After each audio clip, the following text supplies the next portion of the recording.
Thank you very much, ladies and gents. We're now going to move into a discussion on regional defence budgets and military capability, and our next two speakers certainly require no introduction to an ASPI audience. Andrew Davies, Director of the Defence and Security Program. Andrew's been with us since 2006 and has written extensively on ADF capability and force structuring issues. Mark Thomson, Senior Analyst, author of the famous annual Cost of Defence, joined ASPI in 2002 after having had a career in the Defence Department and as a theoretical physicist. In fact, they are both physicists, a point they remind their enumerate boss on a regular basis. So we're going to go first with Andrew, then Mark, and they'll be both on the stage for Q&A. Over to you guys. Thank you, Peter, and it's Mark first and Andrew second. I'll talk about regional defence budgets and Andrew will talk about military capability. We're both going to be relatively concise so that we can leave adequate time for discussion, because I think that's probably going to be as interesting as anything we might say. The data I'm going to present today mostly comes from the DIO annual publication on defence economic trends. Where it doesn't, I'll tell you. What I want to try and do in order to provide some background for the discussions that will occur today is to provide you a snapshot of regional defence spending, and then I want to provide a provocation of sorts and try and provoke a response on what I think is the most pivotal defence economic trend facing the region today. Here's an overarching snapshot of 2015 defence spending measured in US dollars. And I've done it on a regional basis, so we've got North Asia, which is China, Japan, and South Korea, and Taiwan. We've got the United States down here, which is the Leviathan in this part of the ocean. We've got South Asia, which is Bangladesh, India, and Pakistan. We've got Southeast Asia, which is basically all of the ASEAN nations and couple of others thrown in, and Australia and New Zealand here. As you can see, the United States overshadows everything in terms of aggregate defence spending. North Asia has a sizable share of the pie. South Asia is surprisingly small, given the tendency of people to discuss India and China as emerging powers in the same sentence. In terms of what they spend on defence, there really isn't much of a comparison. And Southeast Asia, despite having double-figure number of countries, only accounts for 4%. Australia and New Zealand, two countries that together account for 3% of regional defence spending. Drilling down a little bit further to see how this has changed over time, here's a time series. Now, where you've got time series, there's always a caveat that has to be given, and that is that the exchange rate has varied over time. So that at various points in time, for example, between Australia and the United States, just in my professional life, it's varied between 49 cents and $1.10. So that can really skew the data somewhat. But nonetheless, the big picture is pretty clear. Over the last decade, the United States peaked in its defence spending due to its efforts in Afghanistan and Iraq, and it's been declining ever since then. You can see here the North Asian slice of the pie began back here at maybe $60 or $70 billion, and it's expanded to close to twice that over time. The South Asia, Southeast Asia, and Australia and New Zealand slices have sort of maintained, they're like a blanket that sits over the top whose thickness hasn't changed all that much. Now, I'll show you two slides here. One of which has a bunch of big countries and another has a bunch of little countries. It's a nice way of dividing up the trends rather than on a strictly regional basis. And in both cases, I'll put Australia. Here we have basically North Asia and India and Australia. You can see here that Taiwan, South Korea, Japan, India have pretty much, once again, they're a layer that sits upon the top of everything that hasn't changed much over time. And here's China. And China's growth over the last decade simply overshadows any other trend that might be there among the larger countries of the region. And at the risk of being a bit too poetic, here's Australia at the bottom getting squeezed out underneath the weight of it all. If we look at the smaller countries of the region, you get to see Australia here, and you get to see some of the growth in Australia. Now, the growth is somewhat concealed by the variation in the exchange rate, because the Australian dollar's gone down relative to the US dollar, so it conceals some of the growth. But as you can see here, there has been surprisingly healthy growth in Indonesia's defence spending. Malaysia sort of stayed where it was. New Zealand hasn't done much. Philippines hasn't done much. Singapore was a strong performer and continues to be a strong performer. For a small island nation, its investment in its own defence is impressive by any regional standards. Thailand's expanded a bit, Vietnam not so much over time. It's interesting once again to make the point that compared with these smaller regional nations, Australia has a very substantial investment in defence. So we shouldn't, at least in this sort of arena, underestimate how other people perceive us as a military power. Now, that's all US dollars. There's another way that people often look at defence spending, and that's to look at it in terms of share of GDP. Now, share of GDP, we've heard a lot this morning about 2%. 2% is a sort of political totem which has gained a lot of currency, not just in Australia but internationally, as a measure of adequacy. Well, it might be a measure of adequacy if your only aim is to satisfy expectations in the Pentagon, but other than that, it tells you really nothing about whether your defence spending is adequate or not. That's a question that can only be answered by looking at the capabilities you can muster and the tasks they have to perform. But it does tell you a couple of things. It tells you how much a country is willing to sacrifice other things in order to build its defence force. So countries that are spending a lot of money on GDP are putting a high priority on defence and are worrying about it, about defence issues more than those with a low share of GDP. The other thing that GDP share tells you something about latent capacity.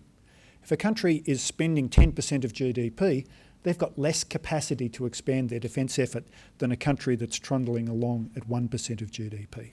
So let's have a look. Here we have a series of smaller nations. You can see Vietnam's GDP share has fallen. Singapore's share has fallen, notwithstanding that their absolute spending has gone up. And they're pretty much the only countries that are above the 2% level. Australia's been trundling along below 2%. Malaysia and Thailand below that. Down the bottom, you've got New Zealand and Indonesia. An interesting point. I showed you before that Indonesia's defence effort in US dollar terms had been increasing, and it was bigger than it was, but in terms of GDP share, it's pretty low. So it tells you something about the size and the rate of growth of their economy. Here's another chart which shows the big guys. Here's the United States beginning 4 going up to 4.7% at the height of recent hostilities, now declining. That might reverse under President Trump. We can talk about that later if you like. But then we have a few countries sitting above 2%, South Korea, India. Taiwan, people talk about Taiwan's security a lot. Taiwan seems to be caring less about its own security, at least in terms of how much it's willing to invest. China down here, surprisingly modest effort of about 1.2%, and Japan, almost by internal mandate, trundles along at 1% of GDP. So that's a snapshot of where we are. Now let me try and provoke you. The key defence economic trend in the region today is the growth of China's defence budget. And the benchmark against which to compare that is the defence spending of the United States. At this point in time, the US defence budget in US dollar terms is about 3 times larger than China's. So in aggregate, a quarter of their aggregate spending is accounted for by China and 3/4 by the United States. But you've got to be careful in making a comparison like that. Here's a map of the world where I've circled those areas where China might seek to deploy military force. And there's 2 areas. It's its land border with India and its maritime front yard over here, from the East China Sea down to the South China Sea. Now, sure, they've got interests here in sea lines of communication and whatever, but they're so far from being able to have a strategic effect in those far off places that really that 25% from the previous graph is pretty much focused on doing these things here and mostly over here, because this isn't a difficult task. The Himalayan range kind of helps. And it's more a bit of sport when they run across the border and seize territory to embarrass India. Here's the United States. The United States has a range of anti-drug and other stabilisation efforts in its immediate southern region, notwithstanding its own substantial territorial defence with NORAD and its joint operations with Canada. It has a commitment to NATO, which is becoming increasingly burdensome because of Russian adventurism. It has a commitment to the Middle East in a variety of different forms, including operations in Syria and Iraq at the moment. And it has the longest war in US history still festering on in Afghanistan with no conclusion in sight. And of course it has a whole range of San Francisco bilateral treaty arrangements over here. So when you look at the fact that the US is spending 3 times more than China, you've got to take into account that the US is probably responsible for the security of 5 or 6 times more territory than China is. So you've got to be very careful about those comparisons. Now let me give you some trends to even provoke you further. Here's US defence spending in real dollars from 1950 onwards. The US expands and contracts as wars come and go, and you can see the expansions here. There's only one that wasn't a wartime expansion, and that was under President Reagan, and that was really sort of a reinvigorisation of the Cold War, so it was a war of sorts. But the long-term underlying trend is about 1% real growth per annum. Here's the bad news. To employ people, the cost of employing someone goes up by about 2.5% per year. The cost of buying military equipment goes up by 3 or 4% per year. So the long-term trend here is insufficient to maintain the size of the US military. And in fact, the US military has been contracting. Back here, there were 1.5 million people in the US Army from a much smaller population. Now we've got about 500,000 people in the US Army from a larger population base. It's probably 1/10 as many combat aircraft. Back here, people used to talk about a 600-vessel Navy. Now a 350-vessel Navy is probably laughable, even though people do talk about it. So the US militarily, although the quality of their equipment is improving, their numbers are going down. And when you've got responsibilities that are geographically dispersed right across the globe, numbers begin to really matter. The US no longer discusses 2 regional concurrent fights. They talk about being able to switch from one to the other and holding actions. Their strategic reach, their strategic capacity is in decline. Here's China. Lots of official figures or CIPRI figures, or you can put CIA figures. Doesn't really matter. It's been increasing at 9 or 10% since the mid-1990s.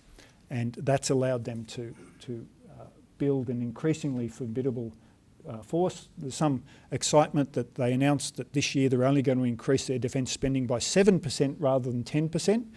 Well, it's still going to be, in absolute terms, a bigger increase than what was occurring, say, 5 or 6 years ago, because it's a smaller percentage of a larger pie. So in absolute terms, they're still moving along there at a steady pace. Now, you can do projections. If you look at the US and you consider, if you assume that their GDP would increase at 2.5% and say their defence spending would move in lockstep to that, or if you extrapolate out the historical a bit below 1%, and you look at China and you put in numbers, say 7%, which is their latest one, or 10%, which is a historical trend, you get, leaving aside the geographical difference in what their responsibilities are or their aspirations are, you get intersection points here at uncomfortably close periods of time. And finally, just to provoke you one last time, here's a picture of debt as it occurred in the United Kingdom, the United States and the Eurozone as a result of the global financial crisis. Roughly speaking, all of those jurisdictions owe about 75% of a year's worth of output as a result of the global financial crisis. So their capacity to divert resources and reinvigorate their defence effort to try and hold back the tide, which is being driven by the disparity in economic growth between China and the rest of the Western world, is much diminished. I'll give you over to Andrew.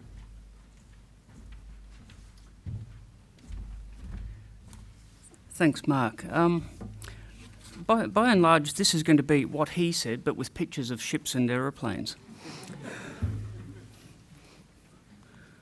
Okay, let's start off with the observation Mark made that defence budgets have increased across Southeast Asia, consistent with the economic growth of the region. But budgets are tracking at a more or less fixed or even reducing share of GDP. So sometimes you read breathless articles about an arms race in Asia. In fact, when you look at the data, there's not much evidence of that. For an arms race to be happening, it means that a country is putting an increasing share of its national wealth into its defence sector. What we're actually seeing is a growth of the defence sector across Asia and across Southeast Asia in particular, that's being driven by economic growth rather than them looking out and worrying about the world, which is perhaps a little bit surprising given what's happening in the South China Sea. You might have thought that that would capture people's attention, and yet, so far at least, it doesn't seem to be. But when we look at Southeast Asia, so what's actually happening there? Well, here's how I characterise it. If you go back 20, 30 years ago in Southeast Asia, a lot of the countries there were really worrying about internal stability. And a lot of their spending on defence forces was actually going into internal security forces and lightweight army capabilities in order to be able to secure their own territories. As those internal pressures have mostly gone away, what's happened instead is that Southeast Asian countries have started doing what everyone else does. You know, rich countries like Norway, Australia, they buy frigates, they buy submarines, they buy fast jets. They're sort of, you know, what you do if you're a modern, prosperous country.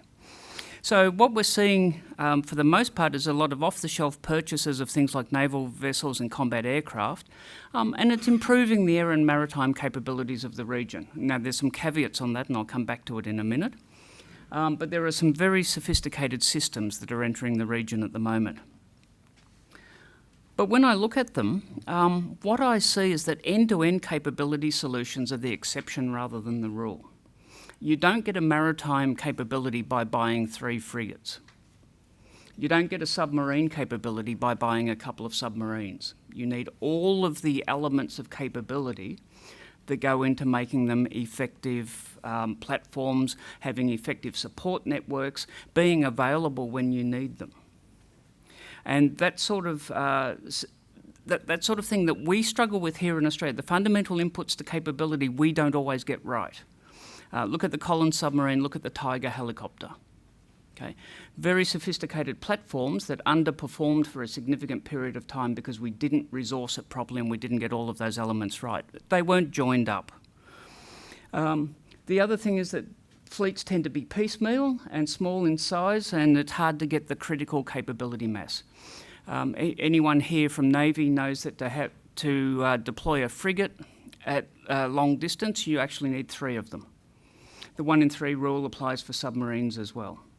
Air Force has a ratio of the number of combat aircraft it can deploy to the number of aircraft in the fleet. If you have a small number of platforms, the chances are pretty good that you actually don't have much capability at all. So these things are sometimes often more status symbols than warfighting capability. Let's look at some of the systems we're getting, though. To some extent, if you're a military planner and you're looking at another country's platforms, you have to honour the capability of the platform in your planning. It doesn't mean that you'll see that full platform capability actually realised. But if you look at Indonesia, for example, they have, at the moment, they have 10 Sukhoi fighters. Now, I'm not the Chief of Air Force, but if I were to say to you, you're only allowed to have 10 aircraft of a particular type, what sort of capability is that going to turn into by the time you factor in maintenance requirements, training requirements? The answer is you might have one or two on the day, if you're lucky. Indonesia is about to buy Apache helicopters. Not sure why. They're building some corvettes. So in terms of the platform capability, that's improving steadily.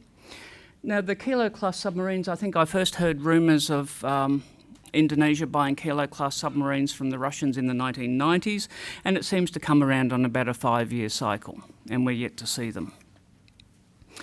We go to Malaysia. Malaysia is a good example of a country that's buying some top-shelf items, air defence systems, has 2 Scorpene submarines.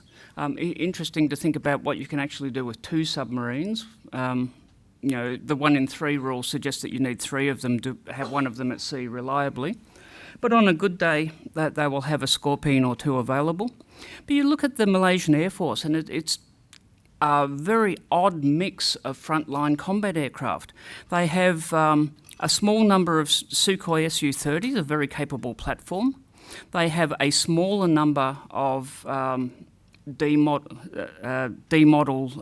Hornets, an American platform, and they have a small number of MiG-29s. And at various times I've seen reports in the defence press saying that Malaysia is trying to get a Russian head-up display to work with an American weapon system. They've got 2 totally disparate logistics systems supporting a very small number of combat aircraft. And in practice, that's not going to result in a very effective air force at all. To compare that, let's have a look at Singapore. Singapore is a good example of joined-up thinking. They've concentrated on American aircraft, a very capable F-15 variant, very capable F-16 variant, so that the weapons and the support systems and the concept of operations for the 2 platforms work very nicely together. They've basically got the US Air Force high-low mix. But they also have the enabling platforms like AEW&C and air-to-air refuelling as well. So Singapore gets it right. But as Mark said, most of the action's actually in North Asia. So let's move to North Asia. Mark showed you how the Chinese defence spending has been increasing. But again, you're not seeing a lot of response from other nations in terms of their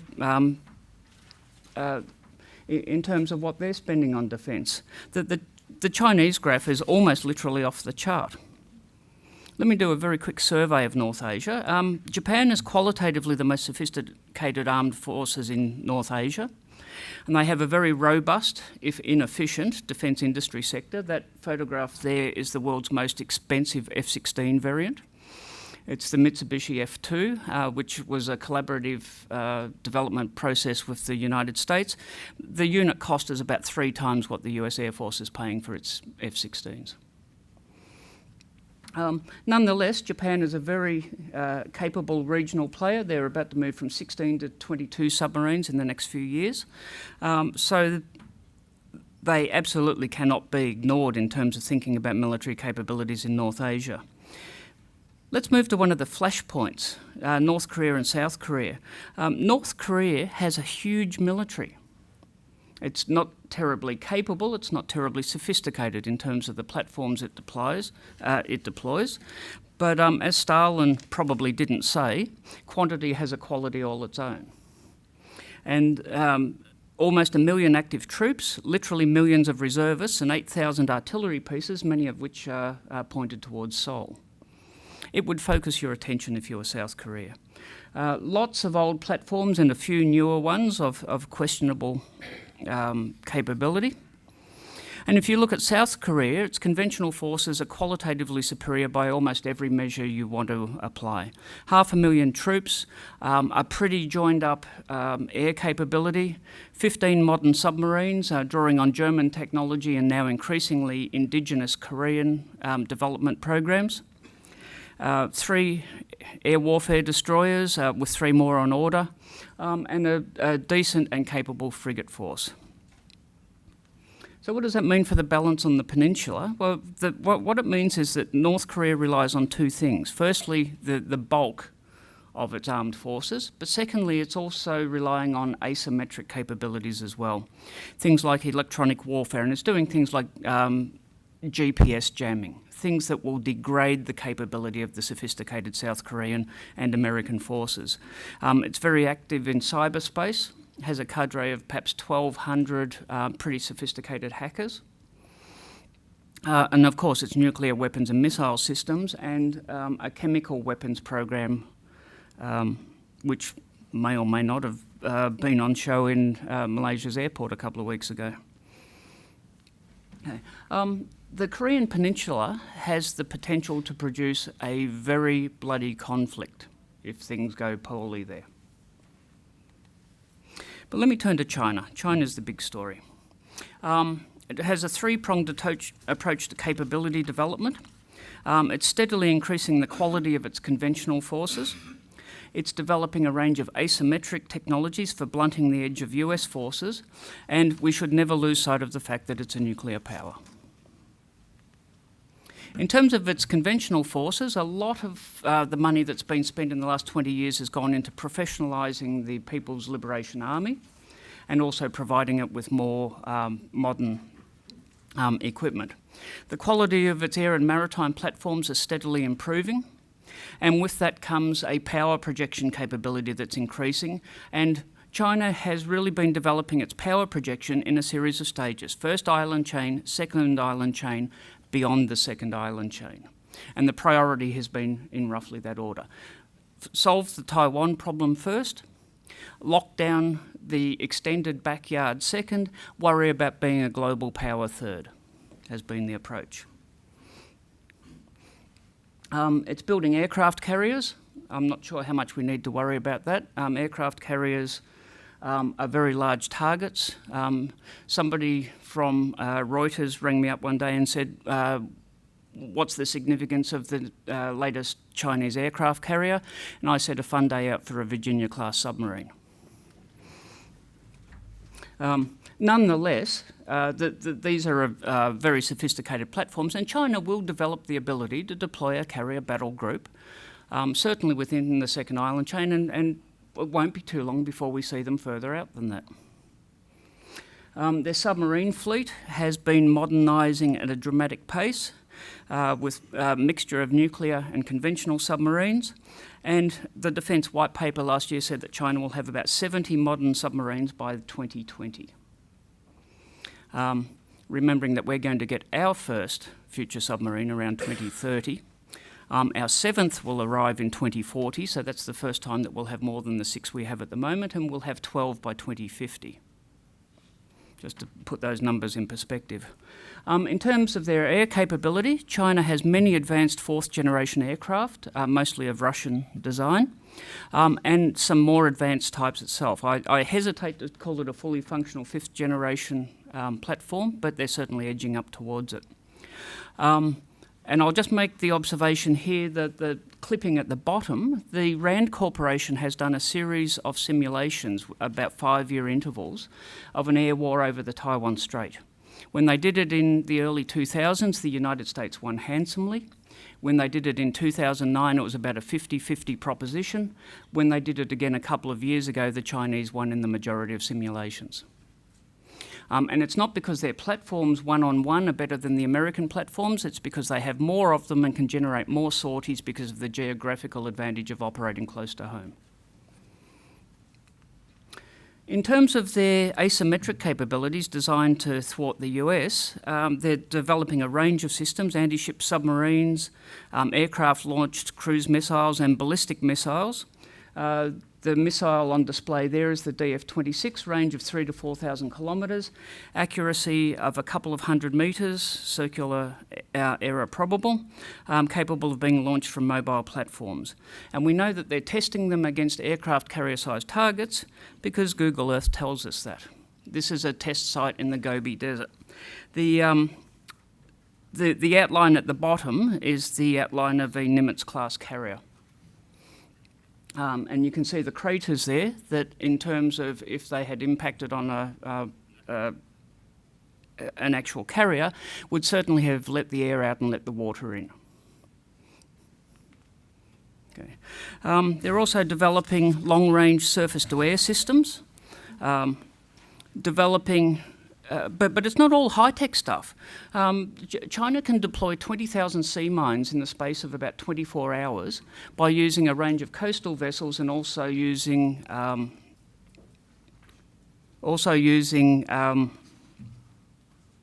fishing boats and things like that. Counter-stealth radar, working on systems to defeat the American stealth focus in its air capabilities. This is an electronics factory in China that works on anti-air systems. Parked outside of there is an old MiG-19. But also in the car park there, a little bit harder to see, but once it's pointed out to you, is an F-117 model. So China is actively developing counter-stealth technologies. You might think, well, that's okay, but the West still has the technological edge. I'm not even sure I'm confident about that anymore. The world's first quantum communication satellite was launched by China. The world's fastest supercomputer lives in China, and China is about to embark on the development of a supercomputer that's orders of magnitude faster than that one. And it has enough nuclear forces to ruin your day, if all else fails. So let me just sum up with a couple of quick conclusions. Southeast Asia is relatively stable in terms of local arms balances. The DPRK is a problem, and the Korean Peninsula could turn very ugly relatively quickly. But in terms of the big strategic competition between China and the United States, China is aggressively modernising its forces, but also keeping up efforts to blunt American advantages. And my conclusion from all of this is that by 2030, the PRC will almost certainly have local military dominance.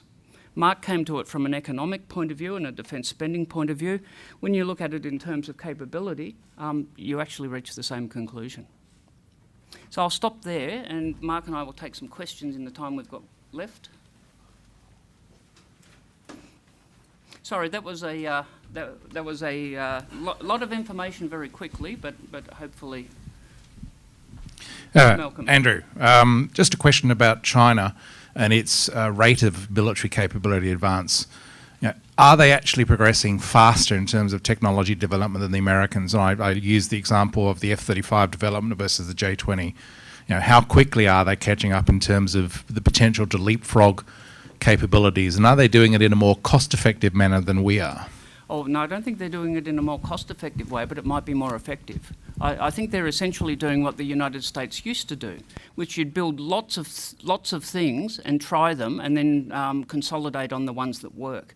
It used to be the case that if the United States Air Force wanted a new fighter, 5 different companies would build a prototype. That doesn't happen anymore. The takeaway message, I think, is that the West has been focusing too long on silver bullet platforms with magical capabilities rather than generating combat mass. If I could just add something to that. China just announced that its next 5-year plan seeks to build the next level up the value chain in terms of industrial production. So they're going to take on Airbus and Boeing, they're going to take Intel on chips, they're going to go to the cutting edge of the technological frontier in terms of commercial industrial production. That has 2 effects. One, I think it feeds into the dynamic that we've already seen with protectionism on behalf of Trump and in parts of Europe, and that's going to take on a dynamic of its own. But it's also going to mean that China will be able to do more indigenous development without relying upon stealing secrets from the West.